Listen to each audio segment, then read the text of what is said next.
Hello friends, this is DL Harry and welcome to our video. हमने start कर रखी है एक बुक सीरीज़ जिसका नाम है काम ट्रेडर। तो आइए चलते हैं।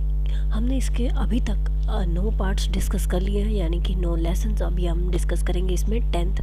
तो आप यहाँ पर बुक का नाम देख सकते हैं, काम trader win in the stock market without losing your mind by Steve and Holly Burns.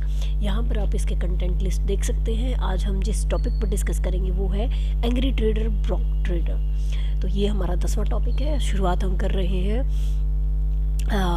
एक कोटेशन के साथ जो इस बुक के स्टार्टिंग में हमें दी गई है। The stock market is a device for transferring money from the impatient to the patient.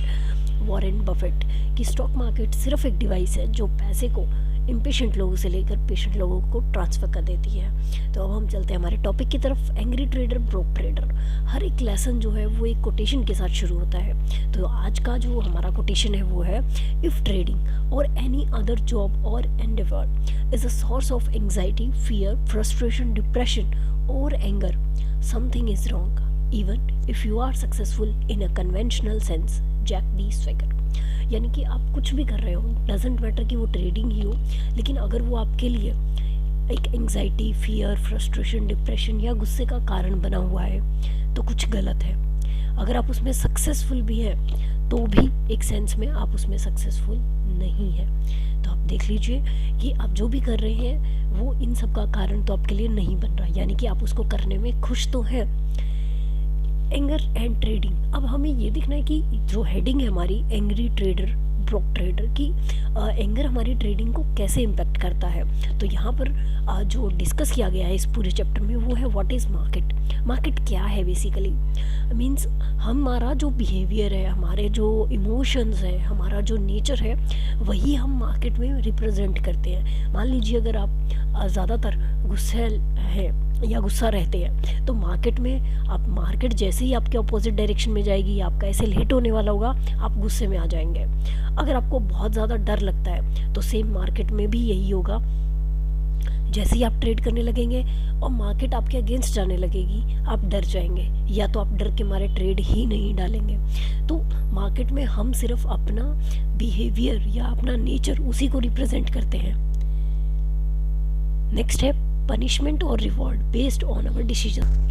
Market में जो भी पनिशमेंट या रिवॉर्ड हमें मिलता है, मान लीजिए हमारा एसएल हिट होता है या हमें टारगेट मिलता है, वो हमारे डिसीजन पर ही डिपेंड करता है कि हम किस तरीके का व्यू बनाते हैं, किस तरीके से उसे एनालाइज करते हैं और कहाँ ट्रेड एग्जीक्यूट करते हैं या नहीं करते हैं। वो सब हमारे डिसीजन पर डिपेंड होता है। अगर हम इमोशनल होकर ट्रेड कर रहे हैं तो मार्केट हमें किस तरीके का रिवॉर्ड देती है या किस तरीके से पनिश करती है वो भी हम पर ही डिपेंड है। Upset about past mistakes, angry. इसमें एक्सप्लेन किया गया है कि आपकी जो पास्ट की गलतियां हैं आप उनसे सीखकर आगे बढ़ते हैं या उन्हीं को लेकर अपसेट रहते हैं, यानी कि उन पर गुस्सा होते रहते हैं कि मैंने ये गलती की, मैंने ये गलती की, इस तरीके से। या उन्हें सिर्फ और सिर्फ सीखते हैं उनसे कि मेरा ये एसएल हिट हुआ तो ये क्यों हुआ, अगर मुझे ये रिवॉर्ड मिला तो वो क्यों मिला, मैंने यहाँ पर क्या चीज़ फॉलो की थी और क्या नहीं की थी। इन सब को देख कर, सीख कर और फिर नेक्स्ट टाइम में आप उस चीज़ को बहुत ज़्यादा बेहतर तरीके से अप्लाई करने की कोशिश करते हैं। रिवेंज ट्रेडिंग, ये एक बहुत ही अच्छा वर्ड यूज़ हुआ है, रिवेंज ट्रेडिंग। देखिए, जब भी हम किसी से गुस्सा होते हैं तो जो पहला जो हमारा रिएक्टिव मोड ऑन होता है, तो हम रिवेंज लेने की कोशिश करते हैं। मान लीजिए कि मेरा किसी के साथ झगड़ा हुआ है तो ऑटोमेटिक मेरा माइंड जो है, मेरे जो इमोशंस हैं वो ऑटोमेटिक रिवेंजफुल हो जाते हैं कि उससे किस तरीके से बदला लिया जाए।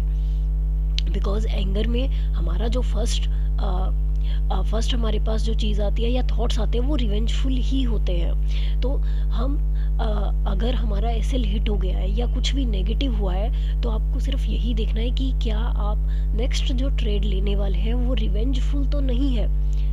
तभी हम एक अच्छी तरीके से ट्रेडिंग कर पाएंगे, तभी हम अवेयर रह पाएंगे। अगर मान लीजिए मेरा एक एसएल हिट हुआ है तो मुझे सिर्फ खुद के लिए अवेयर होना है कि क्या नेक्स्ट ट्रेड रिवेंजफुल तो नहीं है। Acceptance and management. देखिए, मेरा एसएल हिट हुआ तो मुझे सिर्फ उसको एक्सेप्ट करना है कि मैंने गलती की या फिर मैंने गलत ट्रेड लिया। अगर मैंने उसे एक्सेप्ट कर लिया तो मेरी नेक्स्ट ट्रेड जो होने वाली होगी वो ऑटोमेटिक मैनेजेबल हो जाएगी, मेरे रिस्क रिवॉर्ड मैनेज हो जाएंगे, मेरा एसएल मैनेज हो जाएगा, मेरा टारगेट मैनेज हो जाएगा। लेकिन अगर मैं रिवेंजफुल हूँ, मीन्स मैंने अपने एसएल को या मेरी गलती को एक्सेप्ट नहीं किया, तो जो नेक्स्ट ट्रेड होने वाली है वो मैनेजेबल नहीं रहेगी। अगर आपको मैनेजमेंट अच्छा करना है तो आपको पहले एक्सेप्ट करना होगा बजाय रिवेंजफुल ट्रेडिंग के। नेक्स्ट चलते हैं कि इसके लिए हम एक्टिविटी क्या कर सकते हैं। एक्सरसाइज है like the last exercise, this one is not always an easy one to do, it can be liberating to let go of the anger and contempt that we have been holding on to and forgive people and entities that we feel have wronged us। अब हमें गुस्सा कब आता है? जब हम ये सोचते हैं कि सामने वाले ने हमारे साथ गलत किया है, तभी हमें गुस्सा आता है। तो इसके लिए हम कर क्या सकते हैं? Make a list of everyone and everything that you feel have wronged you in the last year. Again you can extend this out longer than a year. Spend some time with this list and try to think about anyone or anything that influenced your trading in a challenging way, or any event that you found yourself being defensive or angry about।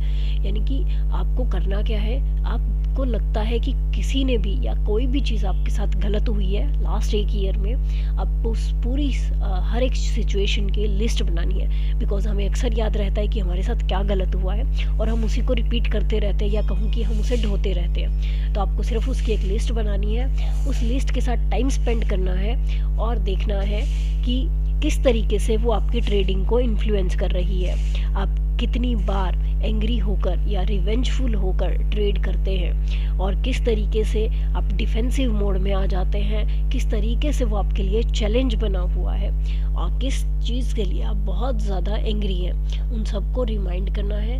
Next आपके पास जो रहेगा वो है when you are ready. जब आप वो list बना ले, go through each item on the list and repeat. आपको ये कहना है I forgive you, you are not the reason that I have struggled. मैं माफ़ करता हूँ और आप वो रीज़न नहीं रहे जिसकी वजह से मैंने इतना स्ट्रगल किया। यानी कि यहाँ भी हमें सीखना है। जैसे हम एक गलत ट्रेड से सीख सकते हैं, वैसे ही अगर हमें लग रहा है कि हमारे साथ कुछ गलत हुआ है तो उससे भी हम सीख सकते हैं और उस सीख कर हम आगे बढ़ सकते हैं। स्पेशल नोट है I make my own success, सिर्फ मैं ही अपनी सक्सेस बनाता हूँ। Anger is a part of being human, what matters is how we handle those feelings, and if we can create something positive from them. Rich traders are good at managing their feelings and their anger doesn't control their actions. Angry traders are quickly broke traders। देखिए, usually हम कहते हैं कि हमें emotions को balance करना है, यानी कि हमें इमोशनलेस होके ट्रेडिंग करनी है। तो एंगर भी हमारे इमोशंस में से एक है। हमें उसको कंट्रोल नहीं करना है, बट उसको मैनेज करना है, उसके लिए अवेयर होना है। रिच ट्रेडर्स जो होते हैं वो अपने एंगर्स को, अपने इमोशंस को, अपनी फीलिंग्स को मैनेज कर पाते हैं। अगर आप गुस्से में होकर ट्रेड करेंगे तो बहुत ज़्यादा चांसेस है कि आप ब्रोक ट्रेडर बनेंगे। बिकॉज यूजुअली हम देखते हैं कि अगर किसी का एसएल हिट होता है तो वो रिवेंजफुल ट्रेडिंग करते हैं और बार बार सिर्फ मार्केट को ये दिखाने के लिए कि हम प्रॉफिट कमा सकते हैं वो ट्रेड पर ट्रेड लेते जाते हैं। अवेयरनेस नहीं होती उनमें और वो बार बार लॉस बुक करते हैं, जिससे उनका अकाउंट खाली भी हो सकता है। तो इसीलिए एंग्री ट्रेडर, ब्रोक ट्रेडर, ये हमारी आज की हेडिंग थी। आई होप ये आपको वीडियो अच्छा लगा होगा। मिलते हैं नेक्स्ट वीडियो में नेक्स्ट टॉपिक के साथ। Thank you so much friends. Till than happy trading.